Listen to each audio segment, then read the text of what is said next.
വാദത്തിന് പുറമെ 7ാം ദിനവും മികച്ച ബുക്കിംഗ് ആണ് ചിത്രത്തിന് ലഭിച്ചിട്ടുള്ളത്. തിമിർത്തു പെയ്യുന്ന മഴയിലും ചിത്രം കളക്ഷൻ വാരിക്കൂട്ടുകയാണെന്നാണ് ട്രാക്കർമാരുടെ പക്ഷം. മികച്ച അഭിപ്രായവുമായി ഗുരുവായൂർ അമ്പലനടയിലും തലവനും മന്ദാകിനിയും തിയേറ്ററിൽ തുടരുമ്പോൾ തന്നെയാണ് ടർബോ ജോസിനെ കാണാൻ പ്രേക്ഷകർ ടിക്കറ്റ് എടുക്കുന്നത്. ചിത്രം 50 കോടി ക്ലബിൽ എത്തിയത് മാത്രമല്ല വാർത്ത. ഈ വർഷം 50 കോടി ക്ലബിലെത്തുന്ന രണ്ടാമത്തെ മമ്മൂട്ടി ചിത്രമാണ് ടർബോ.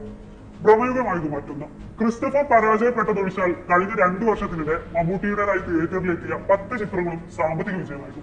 ഇതിൽ തന്നെ ഏതാനും ചിത്രങ്ങൾ 50 കോടി ക്ലബിൽ എത്തുകയും ചെയ്തു. മമ്മൂട്ടി കമ്പനി നിർമ്മിച്ച എല്ലാ ചിത്രങ്ങളും സാമ്പത്തിക വിജയം നേടിയെന്നത് എടുത്തു പറയേണ്ടതാണ്. ആദ്യ ദിനത്തിലെ റെക്കോർഡ് കളക്ഷന് ശേഷം ഈ ആഴ്ചയും തിയേറ്ററിൽ നിന്ന് മികച്ച പ്രതികരണമാണ് ലഭിക്കുന്നത്. തിങ്കളാഴ്ച 2.46 കോടിയും ചൊവ്വാഴ്ച 2 കോടിയിലേറെയും ടർബോ സ്വന്തമാക്കിയെന്നാണ് ട്രാക്കർമാർ നൽകുന്ന വിവരം. മമ്മൂട്ടിയുടെ കരിയറിലെ തന്നെ ഏറ്റവും വലിയ റിലീസാണ് ടർബോ നടത്തിയത്. 70ഓളം രാജ്യങ്ങളിൽ ഒരേ സമയം റിലീസ് ചെയ്യുന്ന ചിത്രമായി ടർബോ മാറിയിരുന്നു.